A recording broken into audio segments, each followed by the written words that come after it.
为了爱都疯了，这些荒唐事也做得出来。Michael Jordan， 他那时候来台湾约我一块去，那时候女朋友讲说那就看你了，我没去啊。好姐妹请我帮她递那个情书，老师刚好看到，如果被发现，她一定会被记过。我把那张信纸塞进我的嘴巴里面，昏了。我立刻跟老师说，老师对不起。他说好，那你下跪。我说好，我立刻跪，立刻。小马为爱女扮装，结果竟然有够瞎。因为他太爱迪士尼乐园了，以至于呢，他太爱米妮之后，我就扮演米妮。他有点不是那么像，就是花莲米妮，花莲米妮。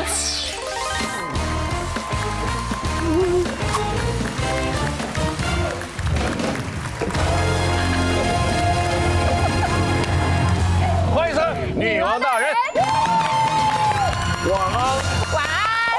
早上我老公传讯息跟我说，前阵子他在网络上看到泰国要办一个很有趣的路跑活动，叫做“这位太太夫妻路跑争霸战”，冠军奖品可以获得5箱泰国妈妈牌泡面。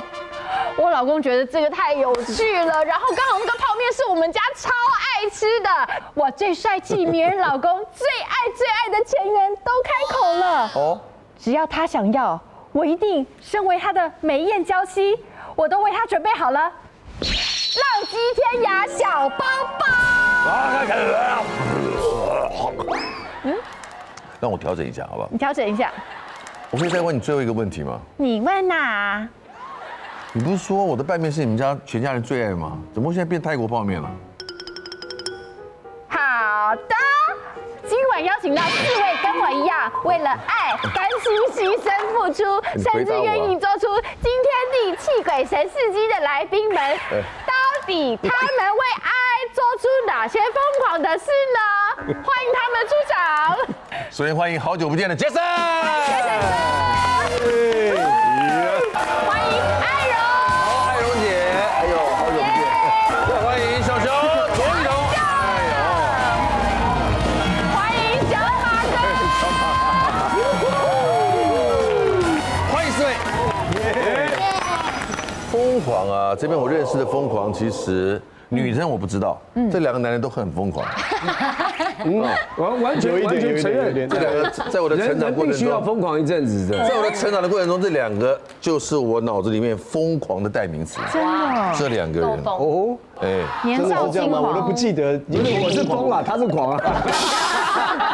正好凑一对。有一点。我们题目就只有2件事情，就这么简单，没错，那些为了爱我曾经做过的疯狂事。那我首先要跟大家说，其实我是一个 I 人。虽然我的工作对，虽然是主持人，然后大家可能觉得，哎，你明明就很外向啊，可是其实私下就是我是一个，这是保护色了。对，然后就是防御很强的那一种，然后就是在外面也蛮害羞，就是甚至跟人家对到眼，我都觉得很不想。对，难怪刚刚在后面他一直这样。我想看到你。我那个哎，他就我懂你的心哎呦，所以呢，我就我为爱做这件事情，我就觉得很厉害，自己已经觉得很狂了。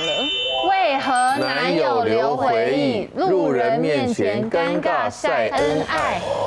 这件事情很难吗？很难，好吗？对爱人很难。首先先讲是这个恩爱是晒到什么程度？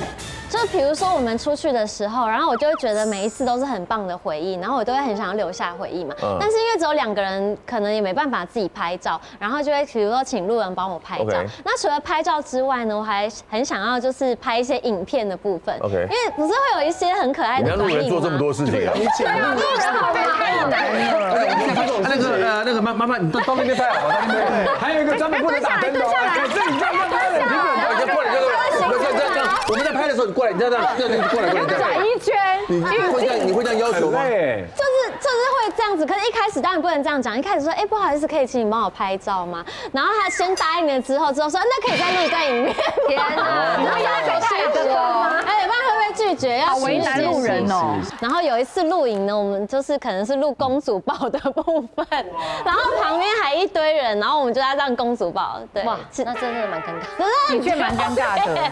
不止在台湾，可能在国外也有。在国外也有，对很浪漫啦，我觉得 OK 啊。那我觉得有一次有点尴尬，我觉得那真的也是我豁出去的状况，就是我刚好跟我男友约在国外，就是可能我想说要会合的时候，那个画面一定很感人，我就很想要做个纪念。可是因为我是一个人飞嘛，所以就想说不知道该怎么办啊，请那个路人帮我录影好了，就是要录我们两个相逢的太像，第一次没拍好，还要再拍一次，对不对？重报一次。对，相逢的画面让路人来摄拍影。团队的感觉，可能是请路人。你这样听起来没有太哀哎，因为真正的爱人是连拍都不会想拍对哎。没有那你就说他付出多少？我自己也觉得他可能是 AI 人。那天其实也没有顺利拍好，因为我那时候过海关的时候被海关扣住了，然后我也已经都 say 好了，然后我就跟他说，那等一下出去的时候你就帮我拍。结果我在过海关的时候，然后被海关带走。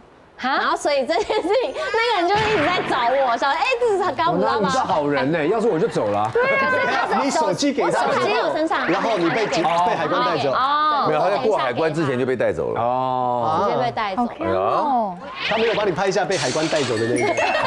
这是很好的纪很值念得回忆，这一段比较值得纪念。很值得回忆。可是这个我觉得好弱哦。我老婆只要她尴尬不敢说的不敢做，打电话给谁，只要丢脸我来。对呀，通常我来，男人我来。你从小就不怕丢脸。我也怕，但我知道难为他，那与其难我来。因为你爱他嘛。对，我就没关系，我来打电话。例如说他可能搞错一件事情，弄错了，人家可能会觉得他有错，我说没关系，我去道歉，我先讲，哎，不好意思，这样就把他弄人屈人伸。对啊，就 OK 嘛。啊，很多事情打电话说，啊，不好意思，我拜托帮我打。我说你不用讲，因为后来我就习惯，我说没关系，我只要感觉到他有一点尴尬，我说我来打，我来跟他讲这个事情。那我最近跟我老婆有点矛盾，你也可以帮我打电话跟她道歉吗？要怎么处理？你要确定哦，因为我会跟小兵讲很久，讲40分钟投靠他。不用投靠他。如果你真的什么电话都能打的话，我有个朋友欠我钱10年没还了，你帮我打个电话。对，之前我也有在处理这种讨债这个事情嘛，只是聊聊，可以，你待会电话给我。因为小马是我们这么多人当中是几乎是相当早社会化的一个人。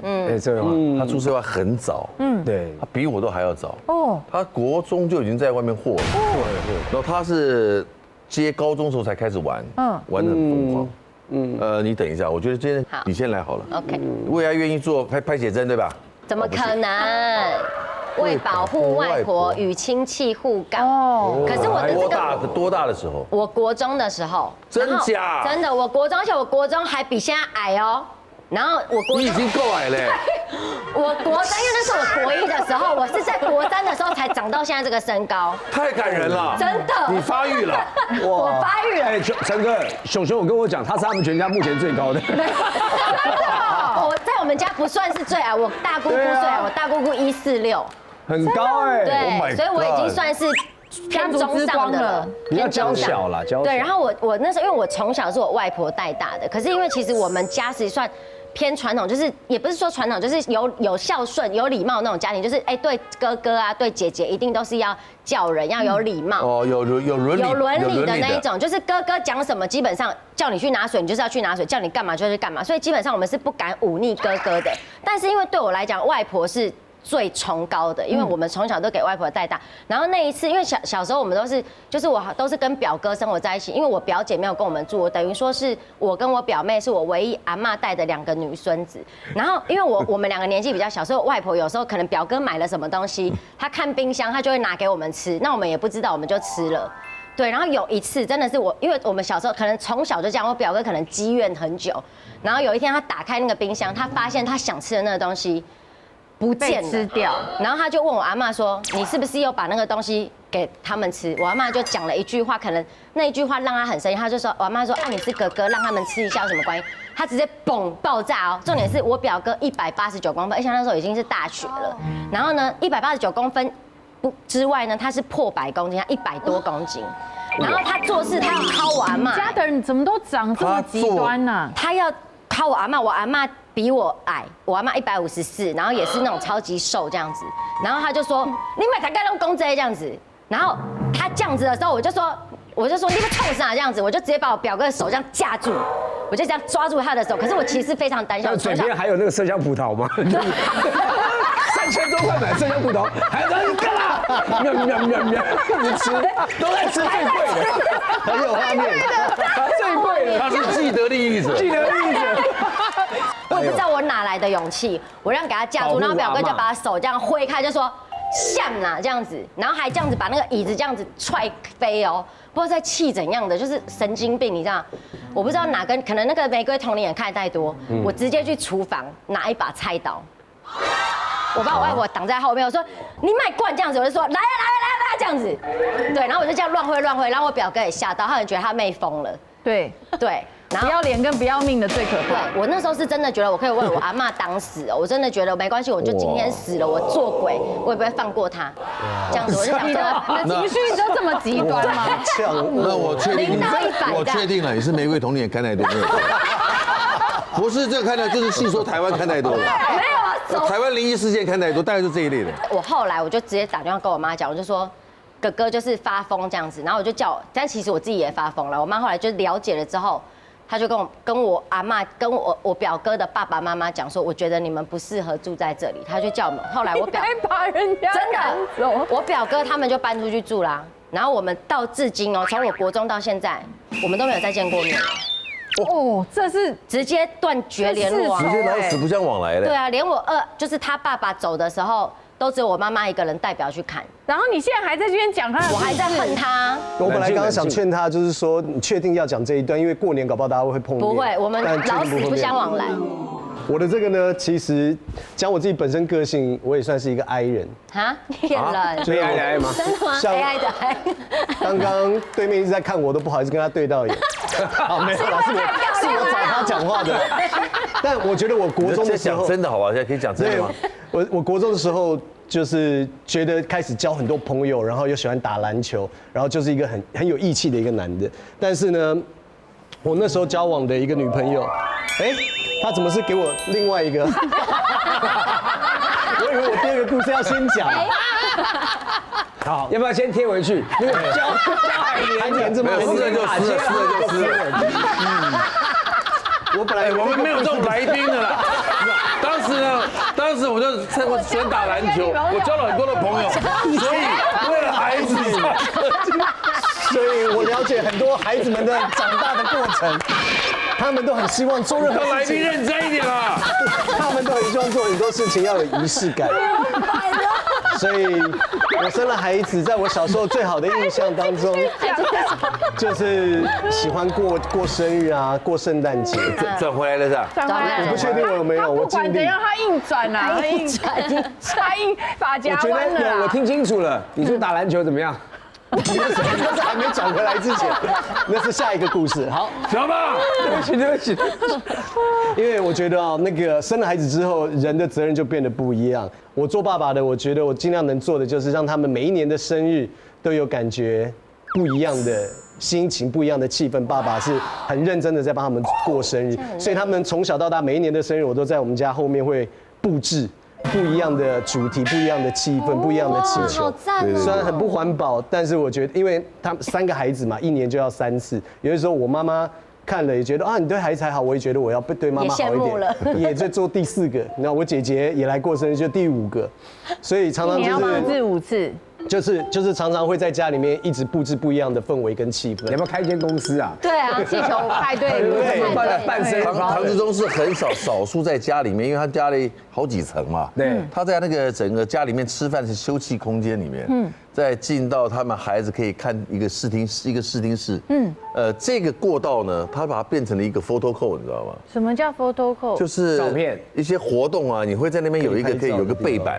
哦，他会设计一个，比如说应景的，像这样中秋节，他可能会用个月球，然后反正他会布置，然后等有原先可能放灯笼，它就是一个一面大概3公尺左右的这样的，像这样的墙，像这样的，然后会做成一个可能会有椅子，让大家可以拍照留念的地方。对，像这样，他会布置一个，你看就像这样子，很酷。对，这个圣诞节的是一个依照不同的主题，他会设计这样的布景，好不好玩？很酷哎。他是我见过，你看就这样，哇，还有陈哥，好有心哦，这是我吗？陈哥哎，隔壁你也有去加那谁？入哦。我朋友敲乔治，我们那一次一起你们还一起聚会的时候他这样设计这样，就是过年的时候会有一个这个做纪很有念。心哎。哇，像我女儿的生日，太扯了，这就是一个它的角落很好用，哎，我也觉得你这个设计很棒，是吗？因为它刚好有一个转角，就是个转角。对。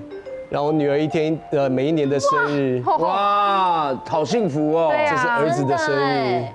这时候就是我觉得我最快乐的阶段，就是像我这段时间我都选择不大出来，因为我都喜欢陪孩子，然后小朋友成长的阶段的，我1分1秒都不愿意去那个错过。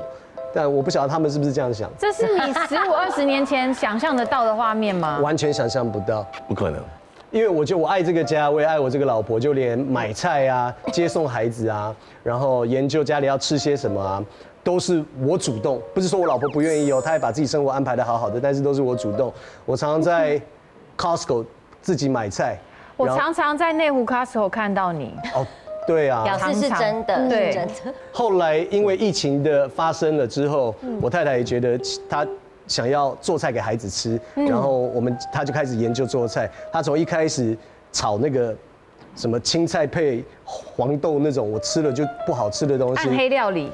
对，但是我觉得他应该那时候是没有太用心。后来他可以做了60-70道菜，我们还做成了菜单。我们有看到。对60-70道菜，他们有菜单本1本哦，好有仪式点感。菜，他们家吃饭可以点菜的。对，就像上馆子一样。真的假的？好赞！我想去你家吃饭。哎，对啊，我们是邻居，我们才发现下一次带小朋友一起来玩。真的。对，然后我就觉得我爱为了爱是差不多有这样疯狂的层面。当你确定要跟咪咪结婚的时候，你有没有想过未来孩子接送就是你的事情？完全没有，真的从来没有。你要发毒誓了，真的没想过。我从来没有想过，因为我靠，我小时候我觉得我们自己走路上学是一个很开心的事情。OK， 直到我女儿每天要去上学之前，都会坐我床旁边，爸爸我要上学了。我说哦好乖。他说但今天有点冷哎。好会哦。我就说会很冷吗？好像有点飘雨。我说好吧，那爸爸送你。然后就一直到现在，就是我每天上学，3个孩子我都很开心的去送。我觉得很感动。浪子回头。另外一位浪子，我想好不好？另外一个金盆洗手。我觉得大家在讲这个爱，还有爱是很包罗万象，但有一种叫牺牲嘛。我到底牺牲了什么？刚刚这是牺牲了一些时间啦，牺牲什么东西？那你看我最近这几年，你说我晒黑啊，玩三铁运动，我以前怎么可能跟三铁运动有什么关系？但是因为我太太，他们公司有几个同事在跑这种三铁，我们只是去做啦啦队，就一个太感动之后呢，就太太就说她决定要去试试看。然后我就跟着我太太去做这个事情，然后我在做的过程当中，在陪她跑步、陪她练习的过程，我是极度的痛苦，因为她每天早上6点钟还不到，她就闹钟写说她要去跑步了。我看我太太着衣服，我就觉得，哎，我好像坐在这边不行。我说好，我起来陪你。等一下，马哥，我觉得你讲的非常生动，但你确定你第一个话题是你没有这个话题？我现在讲，另外一个事情，我很怕你一思又是哎，好朋友，他在救你，他救你，真的哎，贴心的提醒哦。我在铺梗，就是说我连就是为了要配合我太太运动的习惯，跟我想要跟她相处，因为我觉得她一个人去跑步很危险。我后来慢慢我就熬过那些时候，我才发觉如果没有太太的这个坚持，跟我爱她，想说跟她去跑，我也跑不完这个3点。你应该做不到，我应该做不到，所以我现在是很谢谢她了。但这个只是牺牲的一点点哦。我最大的牺牲是什么？这不是一点点，这很多人做不到。卓玉彤为爱这样做，陈哥赞叹真英雄。好姐妹，请我帮她递那个情书。老师刚好看到，如果被发现，她一定会被记过。我把那张信纸塞进我的嘴巴里面，我立刻跟老师说：“老师对不起。”他说：“好，那你下跪。”我说：“好，我立刻跪，立刻。”当你的朋友跟家人很幸福，你要生在100年前，一定是民族英雄。真的，我也觉得。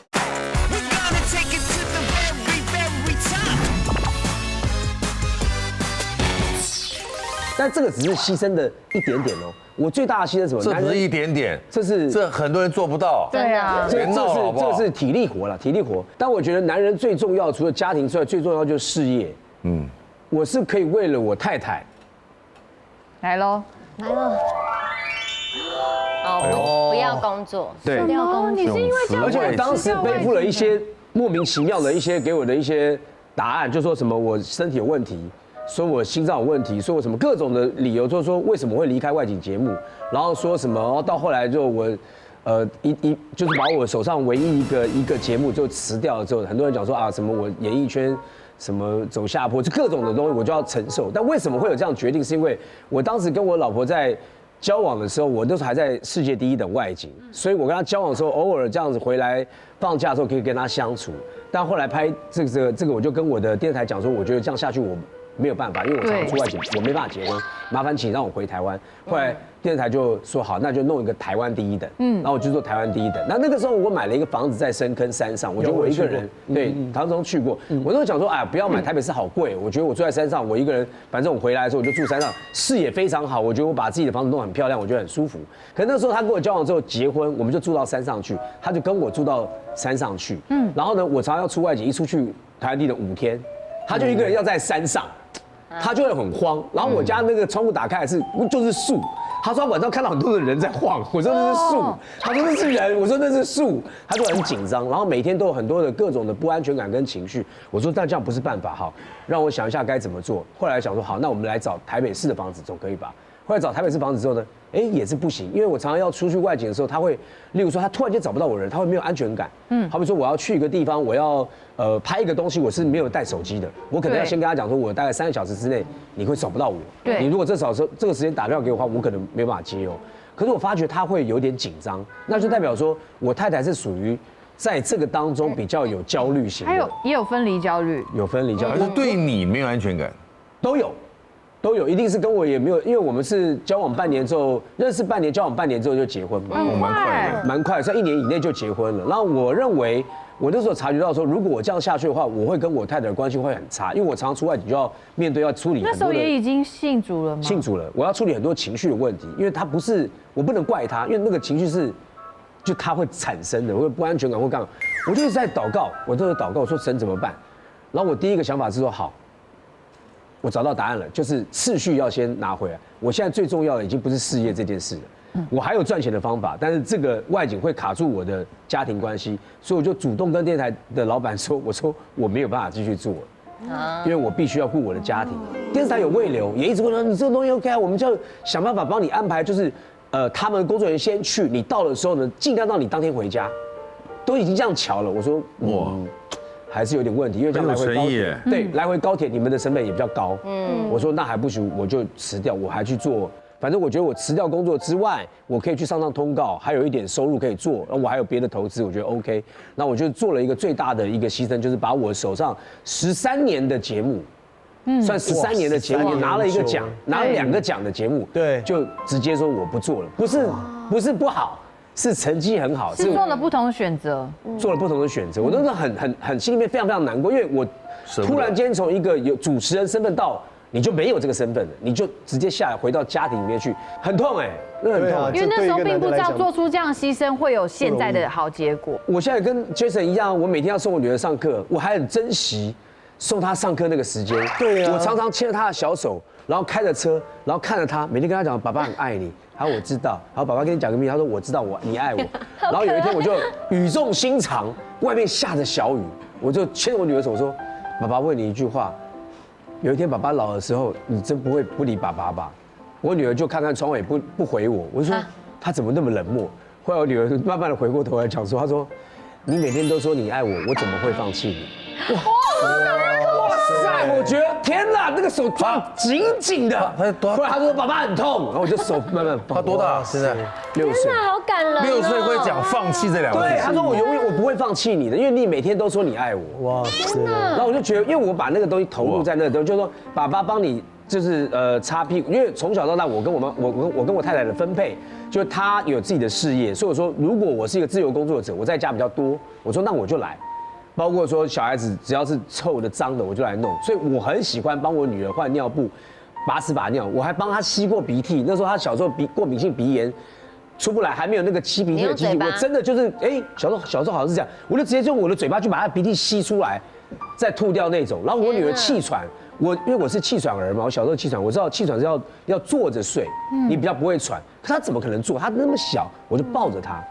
抱着他，我自己靠在墙壁上，然后这样睡，然后我就觉得我觉得我投入的那个成本很高，但是回收超棒。从爱的角度牺牲，你回过头来，他就跟你讲说6岁，爸爸我不会放弃你的，我就 OK， 搞定了这个孩子。真的。对，好感人哦！哇，马哥真的就是每一天对，那是因为你有了孩子，你才有这个，真的对不对真的？要不然5年前你有这种感觉吗？也没有，就可能比较不会那么深刻，啊。是真的。第二，为了爱愿意做的事，为挺好姐妹被记过下跪道歉，还有被打，你的都很，好激烈，我的都很激烈，你的是不是？都很玫瑰童林演的。对对，好，这个也是在我国中的时候，因为我那就是国中。对我国中那时候是男女分栋，就是男生跟女生，我们那时候是比较严格，就是男生是一栋，女生是一栋。然后我们跟男生唯一接触只有在福利社还有操场，对，就游泳池，其他平常是不能够接触的，会被老师骂的。可是因为那时候我住我家隔壁条有一个男生，那时候他就是算是学校的校草，然后我的班上的同学都知道我跟他就是我们可能那个男生，我们放学的时候那个男生会在校门口等我，然后我们就一起走回家这样子。但我跟他就真的只是好朋友，所以我常常要帮我那个男生朋友递情书。那因为我们全班全部都是女生，所以我常常帮那个男生递。后来有一次，我的好姐妹就请我帮她递那个情书，然后我记得是最后一节课，她就把那个情书递给我的时候，下课钟一响，我们要回去的时候，她递给我那一刹，她那个情书写太大张了，老师刚好看到，他说手上拿的那是什么？老师从远处。然后你知道那不能被老师发现，因为如果被发现，他一定会被记过。我那时候灵机一动，寄个情书也会被记过。会，我们那时候很严格的，完全。你知道我们那时候连下课，我们站在那个因为我们对面男生是这样子在外面嘛，我们这边是有围墙，我们不能站在围墙，因为围墙这样男生对面会看到就会被骂。哎，这种围堵是没用的，真的。但是以前的教育就是这样嘛。然后我那时候当下我就立刻把那个信纸揉烂，然后揉烂之后老师已经步步逼近了，我直接想到的直观的方法，我把那张信纸塞进我的嘴巴里面。我本来想说要把它吞进去，结果他真的写的太大张了，我根本就咽不下去。Jason 超扯恋爱脑，为了爱后悔莫及。Michael Jordan， 他那时候来台湾约我一块去，然后那时候女朋友讲说那就看你了，结果后来我没去啊，一往情深。假的，对啊。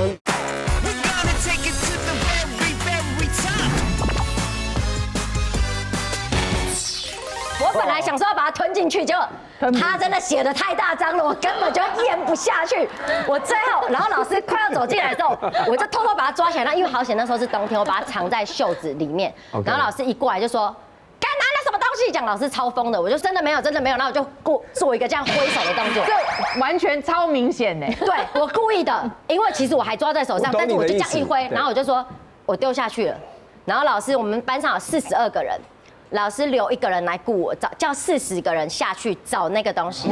他不上课了，老师也很极端，老师也很极端。他说极端哦，全部人现在不用上课了，就下去找这样子，然后下去1楼找。然后那个好险我人缘还不错，顾我的那个人他说，哎，是谁拿情书给你？因为你也知道女生都懂。我就说那个什么谁给，他说怎么办？那等下找到怎么办？他会完蛋。我就说。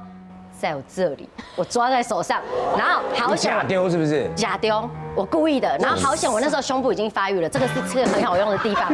我直接把那张纸塞进我的胸部深处，乳沟里面，因为我知道老师一定会。是有多深？马里亚纳海沟。大概是在这个正中间摸不到的地方的那张纸团，就是很安全的卡在这里。然后老师一上来之后，真的40个人找不到，因为就在我身上嘛，在一线天里面。对，然后老师就说。拿出来就在你身上，我就真的没有，我就已经很有自信。然后老师就这样，拿出来，就是这样子。男的老师还是女的？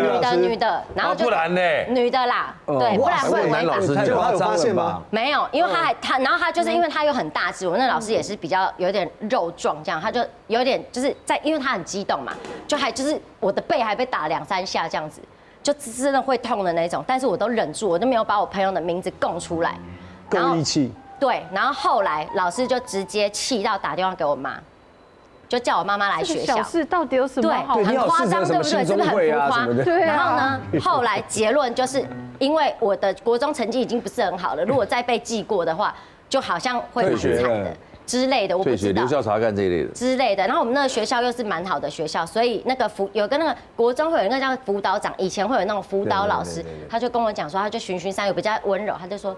你还是跟导师说，拍谁就好好跟他道歉这样子，然后我就能屈能伸，我立刻跟老师说，老师对不起，他说好，那你下跪。我说好，立刻跪。对，立马不留就老师对不起，我以后不敢。我说，但是我们真的没有藏东西这样子。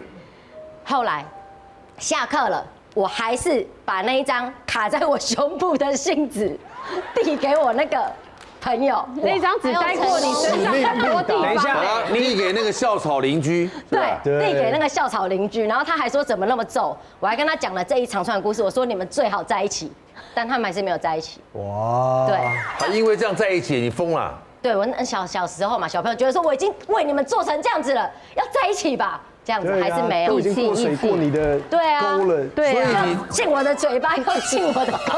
我的妈！所以你国中就已经会睁眼说瞎话了，其实。那是灵机一动，我为了朋友，因为起码因为他是成绩很好，我被记过。熊熊是属于义气，我被记过还好，反正儿女。对啊，反正我本来成绩也不好。这种义气是从小就有的，对对啊，因为这是骨子里的，真的对，很厉害因为我觉得他成绩很好，如果因为这样子递个情书被记过，会影响他的那当你的个学分。朋友跟家人很幸对啊，福。反正你要生在我本来也不100年前，爱读书啊一定是民族英雄，我觉得真的，我也觉得。这一次我就先不做先介绍了，是不是篮球队的嘛？ OK，是吧？直接看篮球队，篮球队。也没有篮球啊。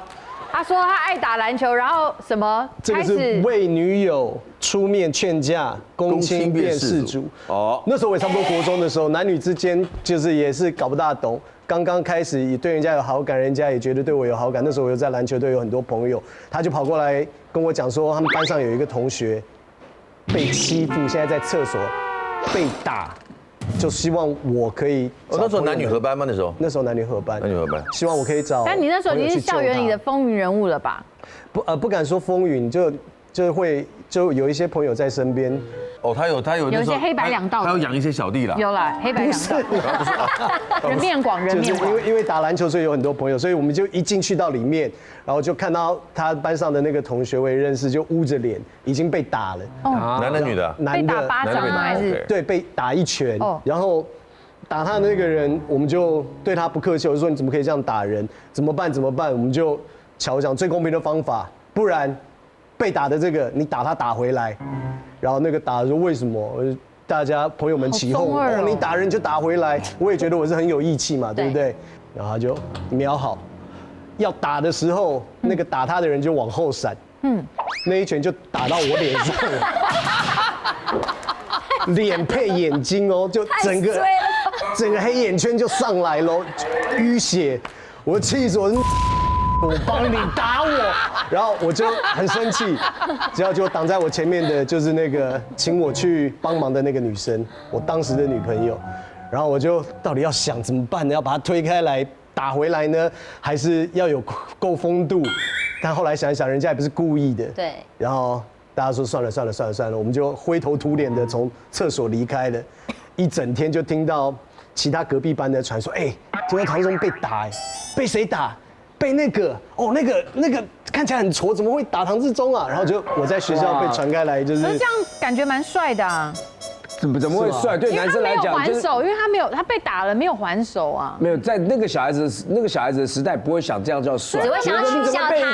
被一个比较弱的人打了一下，你们男生是这样想的吗？你怎么会这么黑啊？巴拉，然后一讲话一带过去，然后就好黑。好了，我尽量让我自己亮一点，好不好？好多了，这样好一点，好多了，对啊，女生的角度会觉得哇这样很帅啊。我觉得我没有做错事情，但是我觉得我真的是很倒霉，但也很好笑，所以我愿意拿出来分享。那中间也有几度交往，我补充，就我有些时候有点恋爱脑，像我有一阵子交往的女生，那段时间我已经开始工作了，然后我主持很多篮球的活动。我们篮球喜欢的神当中有一个是排名第1名的，叫做 Michael Jordan。他那时候来台湾，然后我们就有一起参与活动，然后晚上就听说他有一个行程。就有约我一块去，因为我们私底下就已经有先聊天讲了，我就超开心的，我就跟我那时候的女朋友讲说，我晚上不能陪你，我要去。然后那时候女朋友讲说，我也要去。Oh my god！ 我说，但你没有被邀请哎。对呀。然后说，那就看你喽。行了。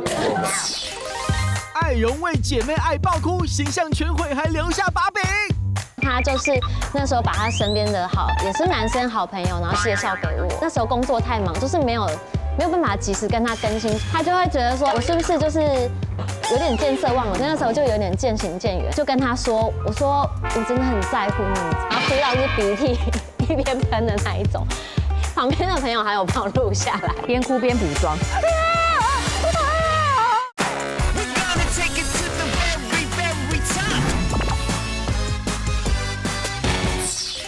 就后来你知道我选择什么吗？女朋友 Michael Jordan， 我没去啊，你就没去了，我就没去那啊，可惜，我真的是疯了。真的这个比较疯狂吧？也分手了，你这也分样值得手了吗吗？？对啊，那时候真的常被情歌。你这个比较疯狂哎。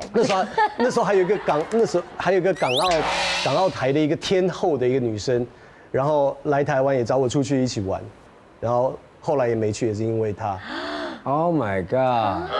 你后来跟他也没有结果，你看为了这个又怎么样？就是为了一傻了个一往情深，傻了，对不对？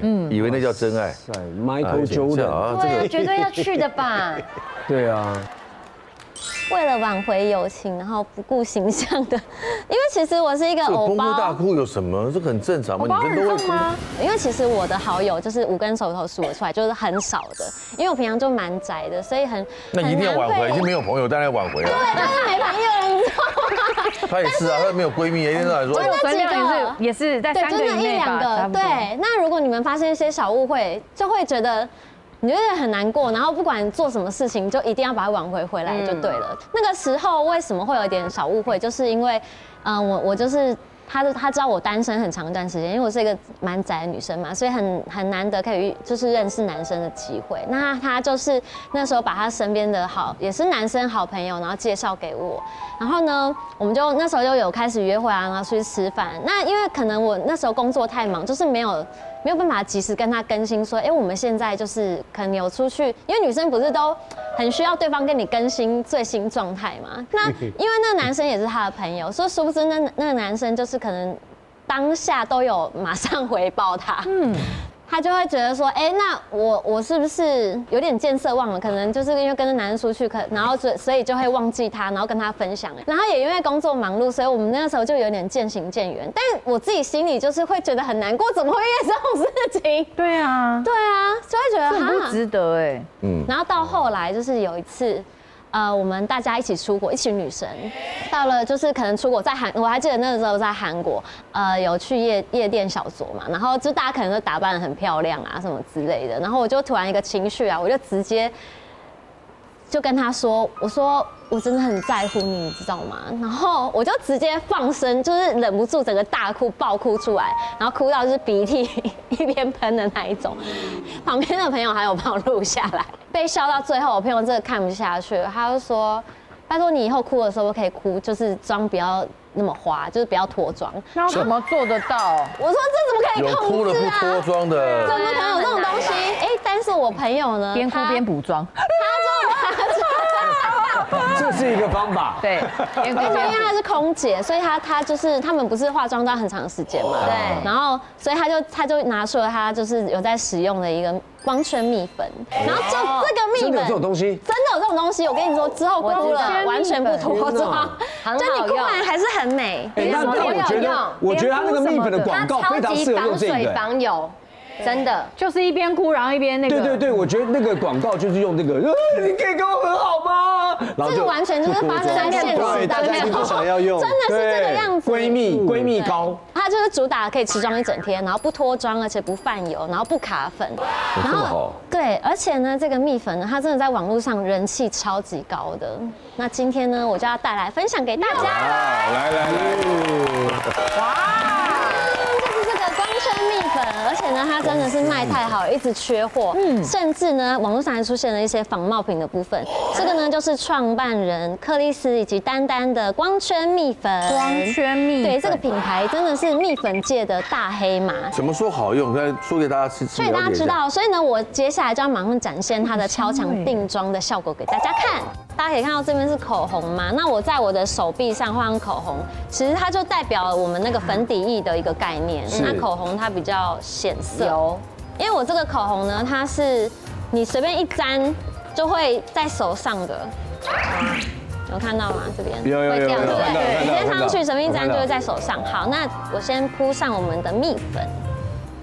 它粉质真的好细哦，定妆超级细定在那边而且还香香的。你该不会这样子就摸不到口红了吧？它有一个香味。不会吧？怎么可能摸不到？太夸张了，太过分了，大家看，对不起，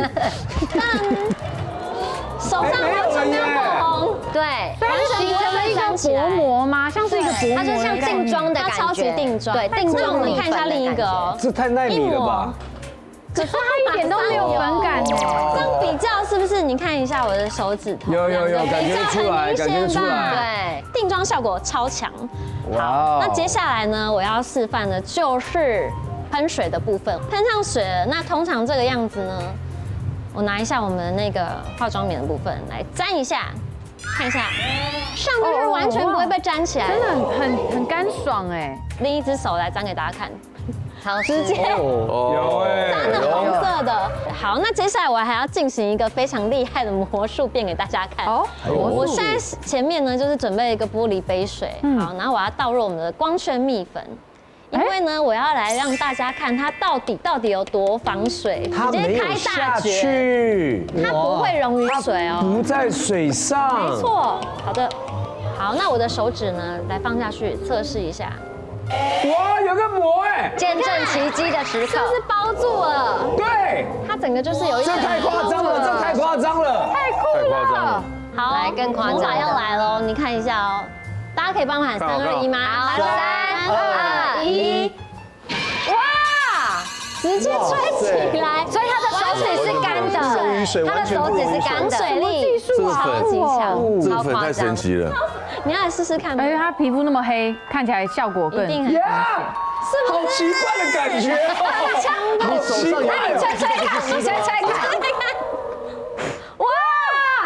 是不是完全干燥？对，哎，真的，大哎，手是干的，因为它有一个特殊的油体包覆技术。我看到了。因为这个油体包覆技术呢，就像是那个隐形的吸油面纸一样，它会吸附我们肌肤上面啊多余的油脂，它里面呢还含有保养的成分哦，就是我们一边上妆还可以一边保养，因为里面呢就是有一个专利性的成分叫做芝麻素，帮助保湿的部分，所以就不会那个干燥卡纹。对，像眼下不是很多细纹嘛，我觉得女生一定会很受这个困扰。你有看到我脸上有点油吗？已经有点出油，光光亮亮的样子，就像。我在球场的时候，不是有时候加油玩一整天，然后其实都会脱妆，然后都会出了很多油嘛。那我们的光圈蜜粉呢，就可以让我们1秒就变柔光、柔焦的部分。我现在上一边，反光，哇，轻轻拍就好。而且我觉得它粉扑哦，它粉扑很舒服。有哎，你马上变柔焦哎，真的因耶！为刚刚脸本来亮亮的，滤镜一样。天哪！有那种柔焦晕染。对，很像套滤镜，但重点是它近看还是会觉得你的皮肤是很透的，自然，不是那种很厚像面具。有了，我做它那么近，可以看得出来有差光别。圈蜜粉，就是很自然的美肌光，厉害很漂亮，然后整个气色啊都非常的明亮，很漂亮，很美，分享给大家。不错，很好，相信赞。好了，到了最后一位疯狂的朋友了。对，小马为爱女扮装，结果竟然有够瞎。因为他太爱迪士尼乐园了，以至于呢，他太爱米妮之后，我就扮演米妮。它有一点不是那么像，就是花莲米妮，花莲米妮。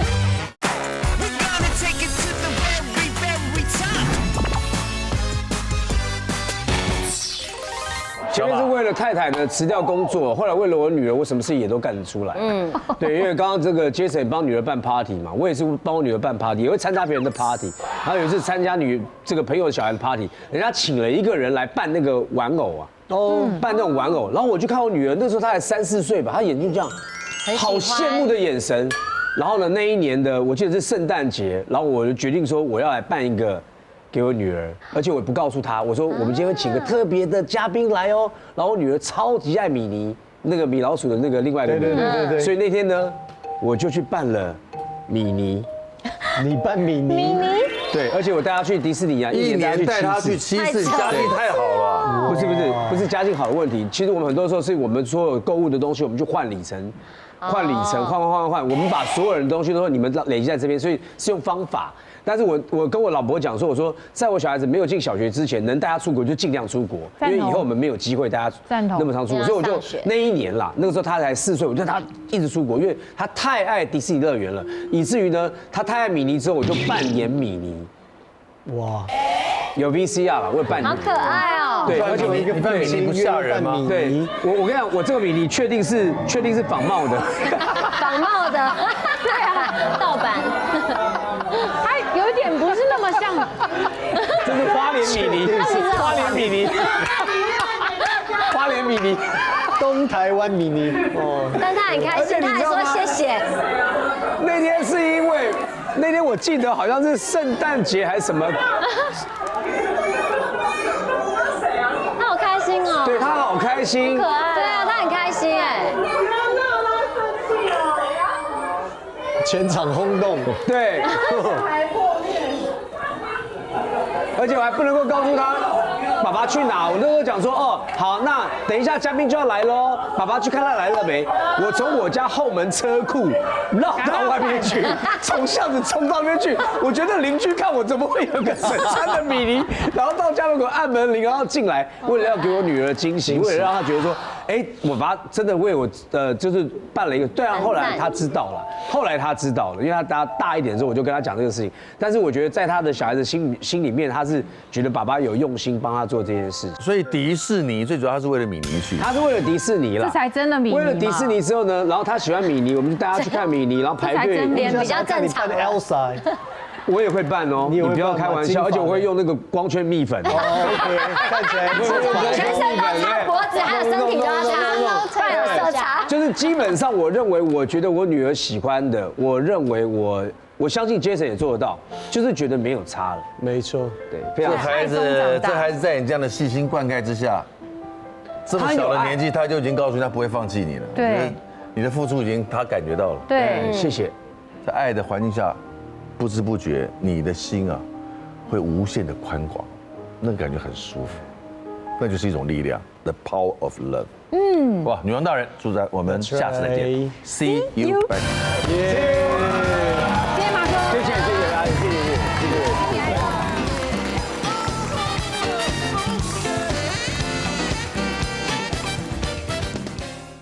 快订阅未来中文台 YouTube 频道，开启小铃铛就可以看到最新的女王大人哦。